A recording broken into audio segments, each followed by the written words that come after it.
કે ભગવાનનું વચન એ પણ ભગવાનની ભક્તિ છે. જે મુદ્દો આપણે ચર્ચા, એમાં પ્રથમ વચન નિર્વ્યસની પવિત્ર જીવન. બીજું વચન ભગવાને કહ્યું કે ધર્મ, નીતિ, પ્રામાણિકતા હંમેશા રાખજો. તમે ભગવાનના મંદિરે જઈને દાન કરતા હો, પણ એ દાનની ઉપજ ક્યાંક ખોટો ધંધો કરીને ઉપજ કરી હોય ને તો ભગવાનને માન્ય અને સ્વીકાર્ય નથી. હા, તમે કરોડો રૂપિયાનું ખોટું કરી અને લાખો રૂપિયાનું દાન કરો, એ ભગવાને એ લક્ષ્મી સ્વીકારતા નથી. અને તો સાક્ષાત લક્ષ્મીજીનું સ્વરૂપ પધરાવ્યું છે. એટલે તમારી ભાષામાં કહીએ તો એમને ખોટા કુમાર્ગેથી કમાયેલા પૈસા ખપે નહીં. તમારો શબ્દ છે, ખપે નહીં. અહીં લક્ષ્મીજી સાક્ષાત આપણે બિરાજમાન કર્યા છે, એના દર્શન આપણે રોજ કરીએ છીએ, તો ત્યાં પણ આપણે શુદ્ધ લક્ષ્મી પધરાવવી જોઈએ. એ ખોટી જગ્યાએથી લક્ષ્મી ઊભી કરી હોય એમને ખપતી જ નથી. એટલે નીતિમત્તા હંમેશા રાખવી. એક પ્રસંગ કહીને હું પૂરું કરું. ત્યાં અમેરિકામાં ન્યૂજર્સીમાં અમારા BAPS સ્વામિનારાયણ સંસ્થાના એક અમારા હરિભક્ત નિલેશભાઈ પટેલ પરિવાર સાથે ફેમિલી ફાઇલ ખુલી એટલે ઇમિગ્રેશનમાં અમેરિકા ગયા. 10-12 વર્ષ 15 વર્ષ પહેલાનો પ્રસંગ છે. એમણે નોકરી શરૂ કરી એક લોટરી શોપમાં. લોટરી ટિકિટ આપતો ને, પછી ત્યાં પેલું કોફી હોય ને એવું થોડું હોય, એવું એક શોપ્સ બધી હોય ત્યાં. તો ત્યાં એમને નોકરી મળી. ત્યાં છે ને એક અમેરિકન બાય લેડી દર સોમવારે ટિકિટ લે. ત્યાં રોજ એ જોબ પર જાય એ પહેલા અમેરિકન લેડી ત્યાં કોફી પીવા માટે ઊભા રહે. એટલે નિલેશભાઈ એમને કોફી આપે. અને એક લોટરીની ટિકિટ દર સોમવારે લે કોઈ કંપનીની, અને દર શુક્રવારે લોટરી જાહેર થતી હોય.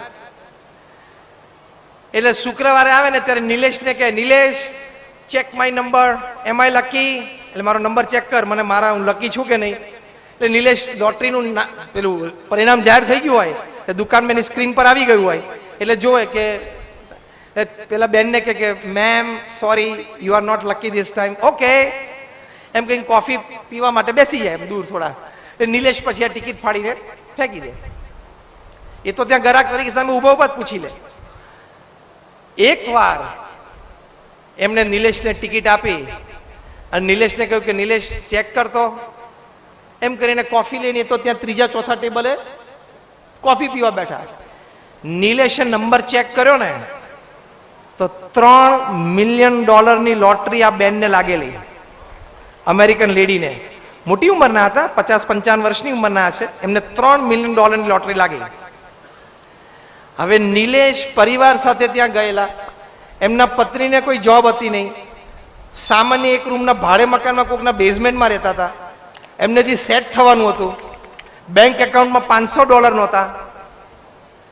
એમને ખાલી એટલું જ કહેવાનું હતું, દર શુક્રવારે જે છેલ્લા 1.5 વર્ષથી બોલતા હતા એ શું, કે sorry ma'am you are not lucky, અને ટિકિટ રાખી લેવાની હતી. કારણ કે લોટરીમાં તો ટિકિટ જે લઈને આવે નંબર હોય એને પૈસા મળી જાય. એમાં કોઈ આધાર કાર્ડ હોતા નથી, એમાં કોઈ આઈડેન્ટિટી ફોટો આઈડેન્ટિટી હોતી નથી. કોઈ પણ વ્યક્તિના મન થઈ જાય કે $3 મિલિયન, અને દર શુક્રવારની જેમ કહી દીધું હોત તો પતી ગયું હોત. એ તો દૂર બેઠા હતા, 10-12 ફૂટ 15 ફૂટ દૂર બેઠા હતા પેલા બેન. નિલેશભાઈને આ વિચાર ના આવ્યો, અને નિલેશભાઈ તરત જ બોલ્યા કે ma'am you are lucky, it is $3 million, એટલે $30 લાખ. પેલા બેન તો આમ કોફી આમ ફટ ટેબલ ઉપર મૂકીને ઉભા થઈ ગયા કે Nilesh what are you talking? તો કે yes you are lucky, come here, see the number. તમે જો અહીંયા આવીને નંબર જોયું, $3 મિલિયન. ખુશ થઈ ગયા, ટિકિટ એમને પાછી આપી દીધી. પેલા બેન બુદ્ધિશાળી હતા. એમણે નિલેશભાઈને પૂછ્યું કે દર શુક્રવારની જેમ તું ખાલી બોલી ગયો હોત કે તમારો નંબર મેચ નથી થતો, તો મારે તો છેલ્લા 1.5 વર્ષથી દર શુક્રવારે તારા મોઢે વાક્ય સાંભળું જ છું. એમ સાંભળીને કોફી પીને જતું રહેવાનું હતું. અને પછી તું આ લોટરી લઈને $3 મિલિયન લઈ આવ્યો હોત તો કોઈને ખબર પડવાની નહોતી. તે કેમ આ ન કર્યું? ત્યારે નિલેશ પટેલ બોલ્યા કે હું નાનો 4 વર્ષનો હતો ને ત્યારથી મારા માતા પિતા મને અમદાવાદમાં BAPS સ્વામિનારાયણ મંદિરે શિશુ મંડળમાં અને બાળ મંડળમાં લઈ જતા હતા. એ તમે જે આ લક્ષ્મીનારાયણ સંસ્થામાં બાળ સંસ્કાર કેન્દ્રો ચલાવો છો ને, એમાં આવા નાગરિકો અને આવા ભક્તો તૈયાર થવાના છે જે સમાજને પ્રેરણા આપશે. એ તમારી અસલ મૂડી એ ત્યાં રહેલી છે. અસલ મૂડી ક્યાં છે? એ તમે જે બાળ કેન્દ્રો ચલાવો છો ને, તમને વાત કરી, એ તમારી અસલ મૂડી છે. કે મને નાનપણથી આ સંસ્કાર છે અને હું આજે મારી ઉંમર 35 વર્ષની છે. હું બીએપીએસ સ્વામિનારાયણ સંસ્થાના સત્સંગમાં નિયમિત દર રવિવારે જાઉં છું. ભગવાન સ્વામિનારાયણે શિક્ષાપત્રીમાં આજ્ઞા કરી છે કે જે મિલકત, જે માલ આપણો ના હોય એની સામે જોવું પણ નહીં.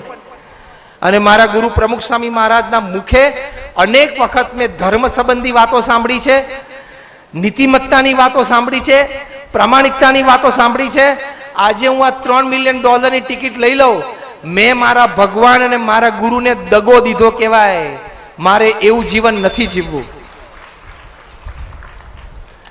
આને કહેવાય ભગવાન પ્રત્યેની ભક્તિ.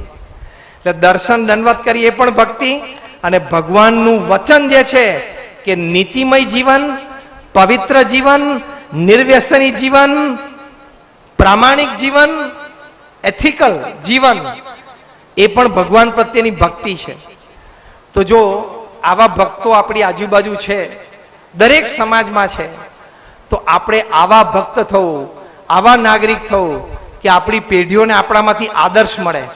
આપણી પેઢી વાત કરે કે અમારા દાદા હતા ને એ આવા હતા, અમારા દાદા પરદાદા હતા ને એ આવા હતા, મારા કાકા હતા ને એ આવા હતા. એવા આપણા છોકરાઓ એવી વાતો કરવા જોઈએ ભવિષ્યમાં, તો આપણે એને સંસ્કાર આપ્યા કહેવાય. તમારા નાના સંતાનો કહેવા જોઈએ આજથી 30 વર્ષ, 35, 40 વર્ષ પહેલા કે હું નાનો 5 વર્ષનો હતો ને ત્યારે મારા દાદા મને આંગળી પકડીને રોજ મંદિરે લઈ જતા હતા, એટલે હું અત્યારે રોજ મંદિરે આવું છું.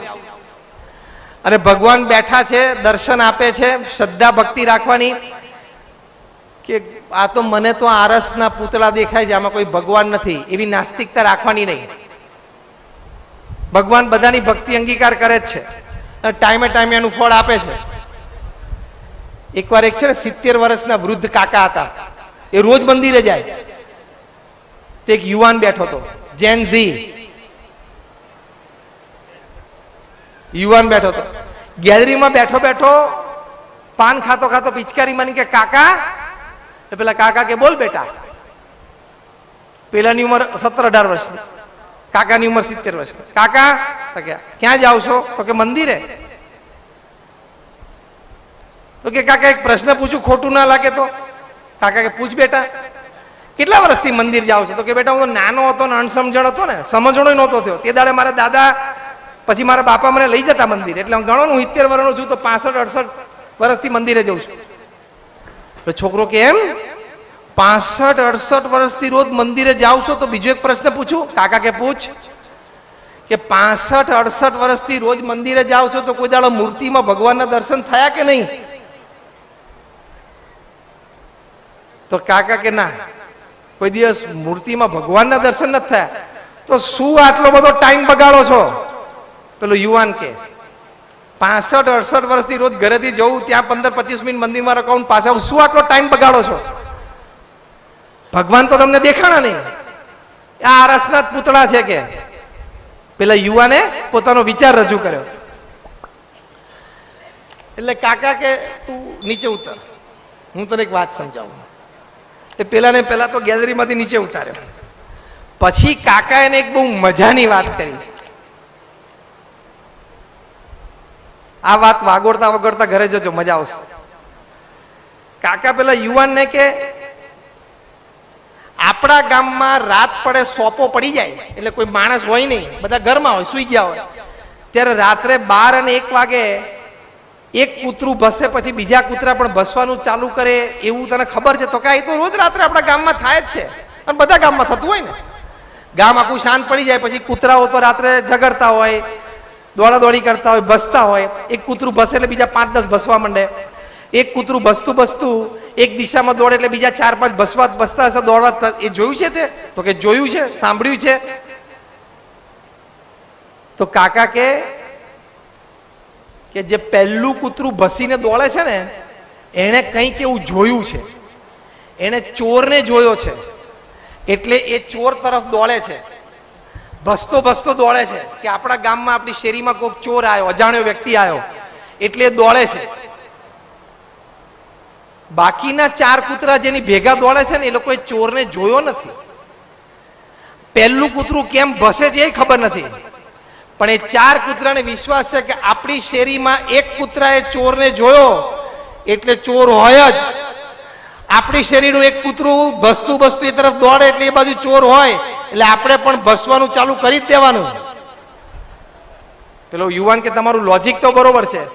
એટલે પેલો કાકા કે બેટા એમ અમારામાંથી એક નરસિંહ મહેતા થઈ ગયા ને એને જોયા, એક મીરાબાઈ થઈ ગયા ને એને જોયા, એક જણાએ જોયા છે ને એટલે બાકીના બધાને વિશ્વાસ છે કે છે. કૂતરું પણ એક કૂતરા ઉપર વિશ્વાસ રાખે છે કે અમારામાંથી એક કૂતરાએ ચોરને જોયો છે એટલે ભસે છે, બાકી એમનામ અમારો માણસ ભસે નહીં. કૂતરાને એવો વિશ્વાસ છે તો આપણે તો માણસ છીએ. વિશ્વાસ રાખો કે નરસિંહ મહેતા, મીરાબાઈ, સંત તુકારામ, ભગવાન સ્વામિનારાયણના સંતો ગુણાતીતાનંદ સ્વામી, મુક્તાનંદ સ્વામી, આજે પ્રમુખ સ્વામી મહારાજ, મહંત સ્વામી મહારાજ જેવા સંતોએ મૂર્તિમાં ભગવાનને જોયા છે, તો જ એમનું જીવન આટલું પવિત્ર છે.